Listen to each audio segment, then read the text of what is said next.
les digo, porque eso es mercado del arte.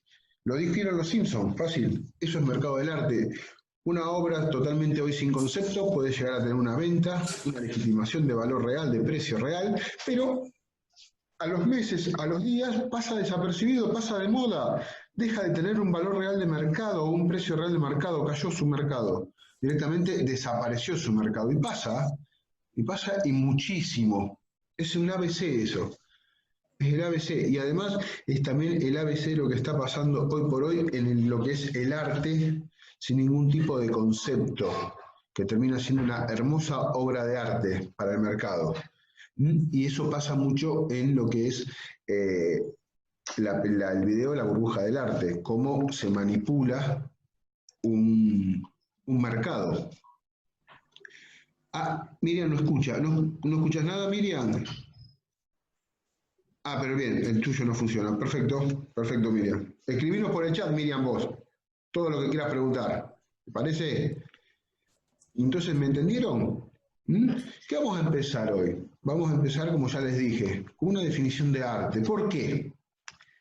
Porque miren esto que es lo interesante, que acá empezamos ya con todo. Es una actividad humana de creación y transmisión de emoción profunda. Excelente. Hay un creador artista que debe encontrar un receptor emocional que es el consumidor de arte.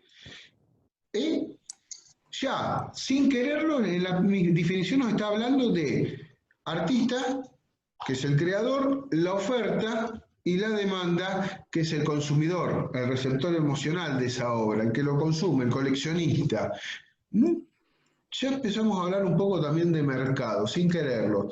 Es una actividad social que provoca emoción profunda. Cuando hablamos de emoción profunda, obviamente no tiene que ser algo totalmente hermoso, feliz, ¿eh? Puede ser algo que nos dé asco. Por eso la obra de Homero puede ser una obra de arte. Dentro de todo no nos gusta, nos molesta. ¿Sí? Arte.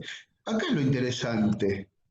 No importa el tema para la definición de arte, religiosos, paisajes, figurativo, o sea, que haya caballos, personas, animales, etcétera, etcétera, bodegones. Ahora, a la hora de tasar, sí importa el tema, sí importa porque los temas pasan de moda y cuando van pasando de moda sus valores caen. Entonces, obviamente que a la hora de tasar los temas a nosotros nos importa y mucho. ¿Mm? Nos importa y mucho. Acá también dice, no importa la técnica, sino que importa el profundo conjunto de emociones, sentimientos, angustia, alegría, duda, ansiedad, tensión que contenga y transmita. Pará. La técnica importa a nosotros los evaluadores en una definición de arte. ¿Por qué? Porque con la técnica utilizada también vamos teniendo un valor. O sea, si sabemos que la técnica es el óleo, sabemos que tiene un valor, y ahora vamos a ver por qué, porque vamos a llegar a lo que son los costos, tenemos un valor superior a lo que es una pintura en acrílico. Después es interesante siempre saber también qué dice que importa, el profundo, las emociones, sentimientos, angustia, alegría, duda, ansiedad, tensión que contenga y transmita. ¿Por qué? Porque eso también es parte de la historia de la obra. Entonces, si nosotros vamos más allá en nuestra investigación, ¿y por qué les digo esto? Porque es que ya les voy metiendo en la cabeza investigar, porque vamos a hacer un trabajo práctico a fin de todo esto, ¿no? De todas las sesiones. Eso lo habíamos hablado, ¿no? Vamos a hacer un lindo trabajo práctico. Y una de las obras que yo les voy a dar, primero les voy a dar una obra de un artista de renombre. Ustedes lo hacen, van a ver el método, la metodología, lo que ustedes le elijan. Y después vamos a tener un artista que no tiene ningún tipo de mercado. Ya se dio dos veces ese artista y en los dos finales que tuvimos así, de cuando entregamos esto, te entregan, estuvo muy bueno ese artista, el que no se conoce, porque de empezar haciéndose la primero bastante interesante la investigación, en el último investigaron de una forma que consiguieron los valores y surgió algo muy interesante en muchos países, porque en otros los cursos había chicos de Chile, de México y de Costa Rica, pusieron el mismo valor de mercado, pero en Argentina era inferior, y después van a saber por qué. Ojalá, ya les tiré una forma para que ya lo tengan en cuenta ese trabajo, para hacerlo, porque va a estar muy bueno y nos va a ayudar a entender cómo son los mercados en cada lugar, ¿m? En cada región. Aunque, como yo digo, hablemos español, seamos latinoamericanos, somos todos diferentes y los mercados sumamente diferentes también. Entonces volvemos al tema. ¿Importa el tema? Sí, importa.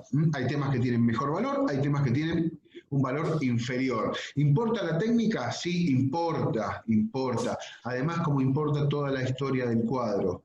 Porque puede ser muy buena la firma, pero si la historia es mucho mejor, hay mucho mejor valor. Ahora, puede ser muy buena la firma, y si la historia es un cuadro normal de un periodo X sin trascendencia, el valor también va a ser inferior. O sea que la técnica importa muchísimo, el soporte importa muchísimo, y la historia del cuadro, la historia del artista que plasmó ese cuadro importa muchísimo. Todo influye a la hora del valor, y hasta donde uno también se maneje las ventas, donde uno esté y venda. ¿Sí, chicos, chicas? ¿Vamos bien hasta acá? Excelente. Es necesaria la voluntad creativa del autor. Bien, Enrique. Obviamente, si no, no habría arte, ¿no? Debe ser una manifestación nueva, antes desconocida. Cuando lleguemos a ver artistas, vamos a ver bien a qué me refiero con esto. ¿Por qué? Porque hay diferentes pasos, y más si ustedes van a asesorar artistas, van a dedicarse a la gestión, o solo al comercio de obras de arte, porque también uno no está ajeno a eso, en los cuales hay pasos que el artista debe transitar como para hacer una madurez, para llegar a una madurez artística, una madurez productiva. También lo que pide el mercado es que el artista produzca un montón, produzca un montón, hasta que llega a sus últimos días de vida y fallece. Y después que esa obra, todo ese stock que haya, se empieza a hacer más finito, más chiquito. Entonces, cuanto más chico y más vigente esté esa obra, mucho más valor. ¿Sí? Por eso las grandes firmas que no pasan de valor también es porque son, digamos, como dice acá la definición, tiene que pertenecer al contexto del lugar, la cultura, la historia, pero vivo y actualizado. Si pensamos que el arte es muy nacionalista, y generalmente el artista cuando produce lo que muestra, lo que plasma en la obra, en esa obra es prácticamente lo que él vive a diario, es su vida, con una visión X. Decime, Flor. Justo el jueves pasado fue noticia porque se subastó en la casa reconocida de New York, se subastaron dos obras de Molina Campos que muestran claramente que algo muy nacionalista de cómo se vivía en La Pampa. Fue noticia porque se subastaron de entre 2 y 18 millones cada obra. Tal cual, sí, esto después lo vamos a hablar cuando lleguemos a subastas, lo iba a dejar un poquito más para adelante, porque fue Okay. algo bastante interesante. Sí.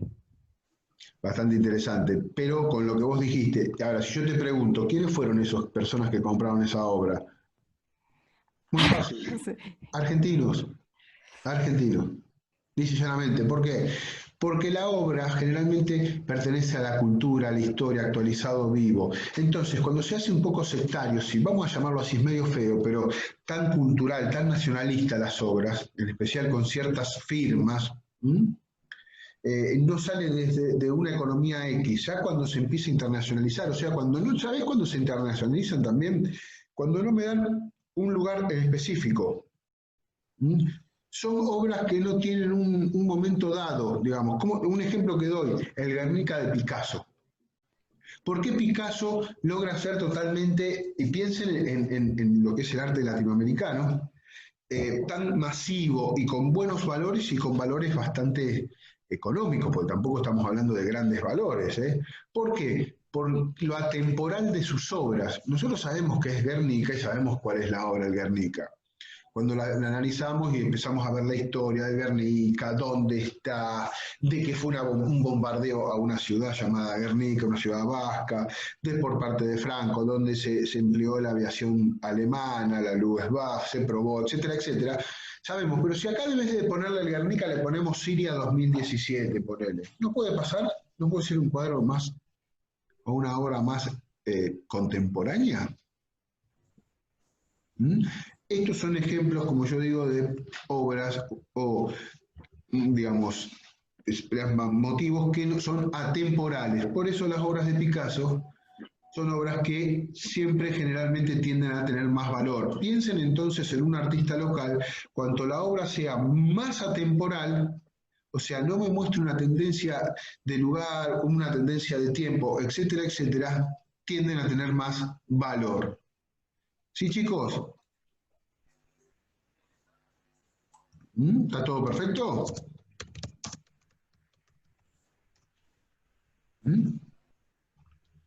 Excelente. Si ustedes no hablan, para mí está todo perfecto. Excelente. Te hago una pregunta. El quinteto, Emilio Petoruti. Wow, hermosa obra, ¿no? ¿Cuánto vale esta obra? ¿O cuánto se pagó por esta obra? ¿Cuánto piensan que se pagó? Porque esta obra es muy interesante. Y acá empezamos a hablar un poco de lo que es mercado latino.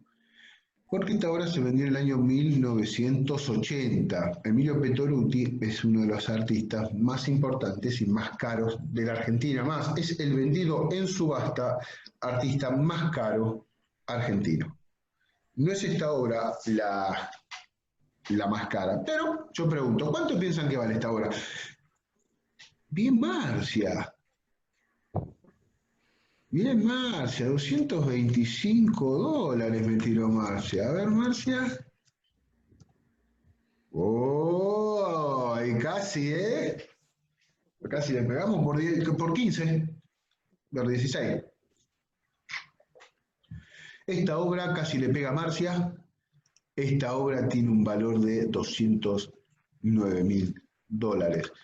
Le hago una consulta, chicos, chicas. ¿Y esta?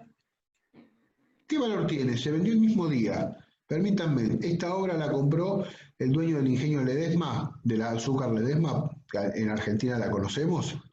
Bueno, la familia Blaquier.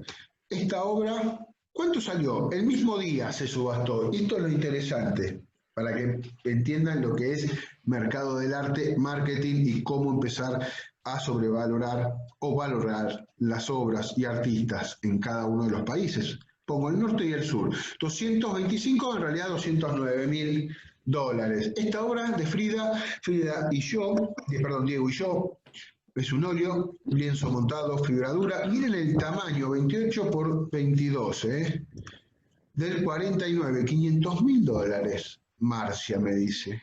Wow, Marcia, ¿por qué me dijiste tanta plata? Facundo, perdóname, no te había leído antes, $280.000. Primero, $500.000 para Frida Kahlo. ¿Por qué me decís eso, Marcia? Año 1980 es esto, ¿eh? Sin caer en el estereotipo que es Frida Kahlo, pero sin decirme por qué Frida Kahlo, decime por qué me dijiste $500.000. A ver, porque me interesó eso. Está muy copado.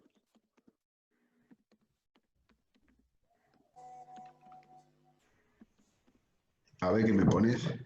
¿Está escribiendo Marcia? Ahí estamos.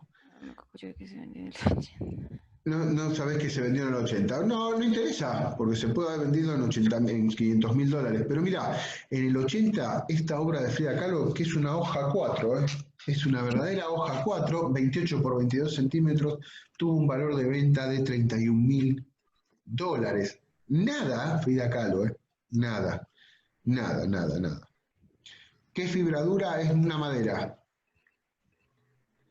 Es como el Masonite, algo parecido. $31.000. Miren esto. 10 años después, 1990, esta obrita chiquita se volvió a vender en, miren, porque acá viene lo interesante, $1.430.000 dólares. Tremendo, una obra de $31.000 se terminó vendiendo 10 años después en $1.430.000. ¿Qué pasaron en estos 10 años? El coleccionista mexicano empezó a comprar